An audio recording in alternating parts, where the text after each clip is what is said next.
Мне 47 лет, меня зовут Владислав Новожилов, сценический псевдоним Лесли Найф. Я вокалист группы Godstower.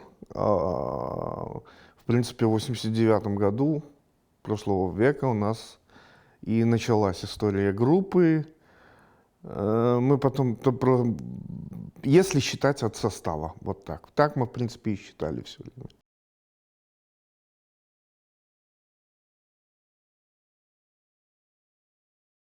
В конце вот этой вот перестроечной эпохи, в 89 году, я учился в школе. Вообще так вышло, что у меня первый концерт был именно такой, как я хотел. Мне было 14 лет.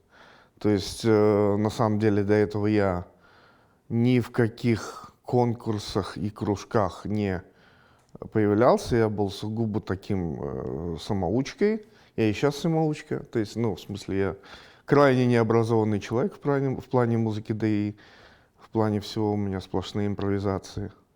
А локомотивом был, собственно, наш гитарист покойный Александр Ураков. У него было музыкальное образование, он учился в музыкальной школе и даже как-то участвовал в музыкальных конкурсах на гомельском телевидении. То есть вот он был главный спец. И мы были соседями. И как-то вот идея создать группу, она у нас уже была давно, потому что мы где-то года с 86-87 вместе постоянно тусовались, и друзья у нас были одинаковые, слушали мы, в принципе, уже давно одно и то же, то есть, поэтому, из всего того, что могла предложить реальность, нас интересовала только музыка. Вот, мы хотели играть именно металл.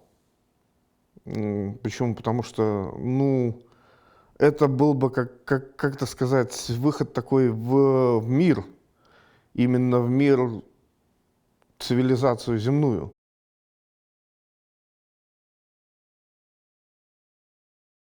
Но с родителями у меня не было никаких трудностей. У меня было к тому времени только мать, отец умер. Надо же понимать, что я младший сын в семье, и старшие братья, они, в принципе... Старший брат у меня художник, вот, у него и выставка была. Но, в принципе, он мне эту музыку и показал в свое время.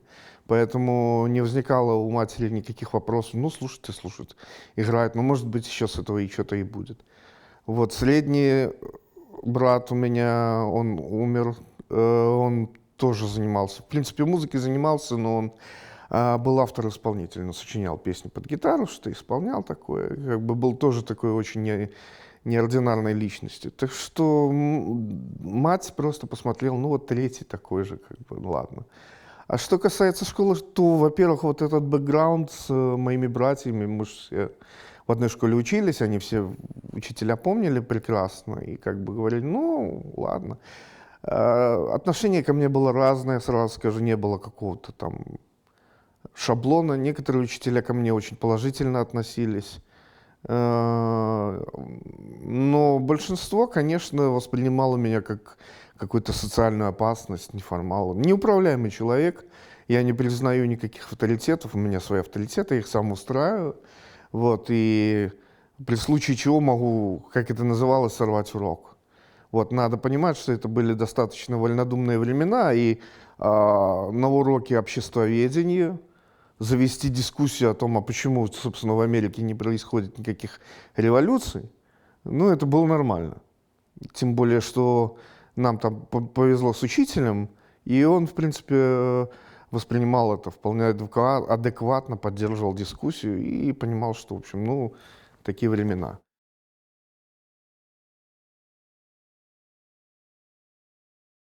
Обязательная школьная форма. Что можно сделать? Можно ее разрисовать, можно навесить на нее пару значков. И либо купленных за бешеные деньги, либо там самодельные. Чем, собственно, и занимались. Вот у меня была... Да, с виду это школьная форма, но она вся расписана ручкой, там значки, галстук. Мне сказали, лучше вообще не надевай, потому что он меня был больше синий, чем красный, вот, ручкой разрисованный. Ну и как бы э, не то, что сильно длинные волосы, но волосы я отпускал. То есть как-то так. Вообще, на самом деле, я бы не сказал, что это было такое жуткое время, именно последние годы. В самом начале, где-то году 87-м, да, и вызывали к директору и типа выясняли, а в чем дело, а почему ты такой, почему, чем тебя КПСС не устраивает. Это было такое смешное. У меня в рукаве были постоянно тузы всякие, типа у меня старший брат, который художник, он Афган прошел. Афган он прошел не... Вернулся он оттуда, в общем-то, как это сказать, ну, проблемный вернулся, поэтому я задавал вопросы такие, типа, вот это зачем было? Вот, зачем вот это? Зачем вот это, вот это, вот это? То есть я задавал сильно много вопросов, поэтому меня особо никуда не вызывали, потому что неудобный человек был.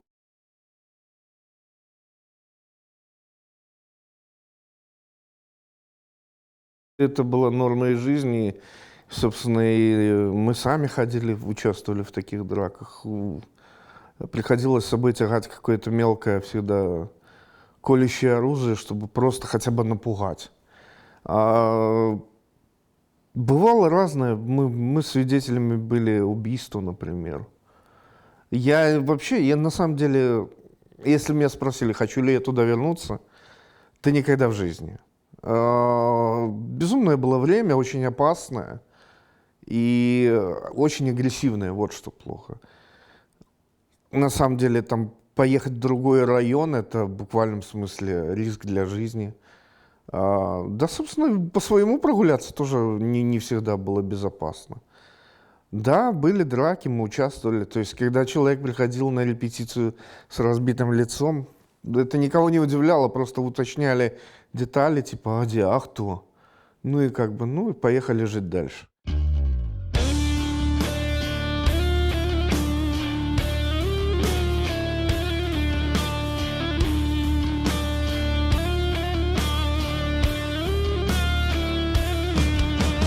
Sunrise, here we go to start the show. Arrows, let them rise, the springtime comes. Later, now you rule, we have to you. Sunrise, И тут просто возникло логичное решение. Если мы хотим сделать оригинальную группу на фоне вот этого глобального металла, то самое логичное, что можно сделать, это не изобретать что-то, а просто взять свое. Потому что вот это свое, оно как бы оно везде свое, везде уникальное. Вот, и мы решили использовать это. А дальше все было уже это дело таланта гитариста, который сумел это все вывести на такой уровень космический, собственно, из-за которого возник Ghost Tower. Вот. Тут благодаря Александру Уракову все произошло, на самом деле.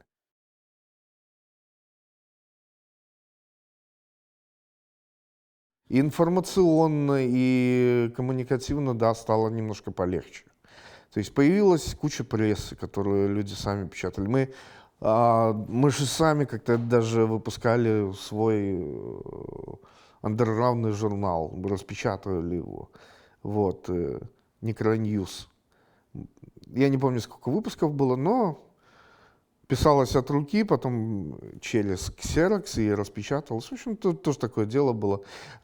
И что характерно, это же было не уникальное явление. Вот именно такую литературу печатали металлисты и панки во всем мире, начиная с 70-х. То есть вот эти 2 десятилетия, оно вот как бы, да, наверное, пока интернет не стал всем доступен, вот это было нормально. Написать, исписать гору бумаги, пойти ее заксерить, и потом распечатать, и потом раздавать, либо продавать, и как бы вот, ну, как распространять еще информацию. Самиздат очень сильно рулил, он очень много что сделал в плане металла. Мы делали флаеры, то есть там, это такая визитка группы, флаер, по сути, по-английски флаер — это листовка. Там указана информация о группе, что играет, фотографии и контактные адреса. И вот эти флеера, они просто пачками слались везде, всем. Ну, люди как бы приходят тебе, условно говоря, письмо из Бразилии. Там просто, ну, как-то вплоть до того, что это какой-то вот связи эсперантистов, да, а там пачка таких флаеров. Ты такой, оба, интересно, посмотри, там смотришь, там группа из Америки, можно им написать, они мне ответят. Почему нет? Группа, допустим, из Португалии, ну, нормально, из Германии, Финляндии. Из откуда? Беларусь, что это такое?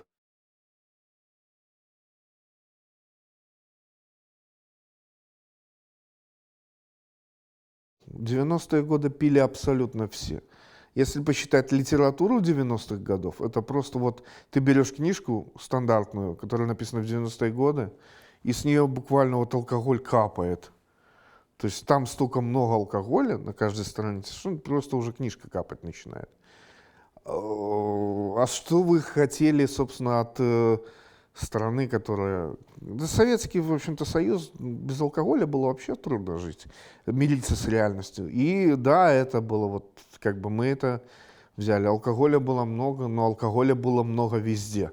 Это не только рок. Если мне скажут, что попса не пила, попса еще как раз-таки вот и на наркоте сидела.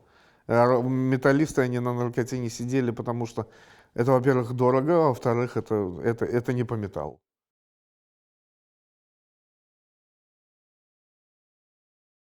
Но, пожалуй, самый крутой концерт и самый эпохальный, это был последний наш концерт под названием Chemical Warfare. Это был 91 год.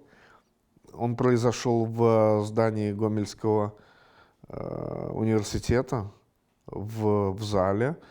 И чем он в первую очередь запомнился, и вот он такой, это вот парадигма начала 90-х, когда начинается концерт, в котором выступает, это гала-концерт, то есть это совершенно разные коллективы по стилю, там вплоть даже, по-моему, выступал какой-то Барт, то есть собрали всех отовсюду, в этом зале, в общем, набился весь Гомель. А потом концерт кончился тем, что в зал пришли те самые гопники, началась страшная драка, и мы отыграли свой сет, вот, и выступали следующие, и на них началась вот эта драка, и, в общем-то, музыканты спасались из этого дурдома, хватали инструменты, мы выломали вот этот бэкстейдж-дверь и выскочили через черный вход, мы примерно остановку все бежали. И самое интересное, что это был последний концерт Chemical Warfare, я тогда играл на бас-гитаре. И я бежал рядом с нашим будущим бас-гитаристом. Мы пробежали остановку, пообщались, потом разошлись, а потом он пришел на прослушивание и говорит, мы с тобой вместе бежали. Вот, ну, с той поры он играет. Ну, вот это вот такие... Вот такой момент, это действительно эпохальный случай, как бы, хоть кино снимай. Let there be war.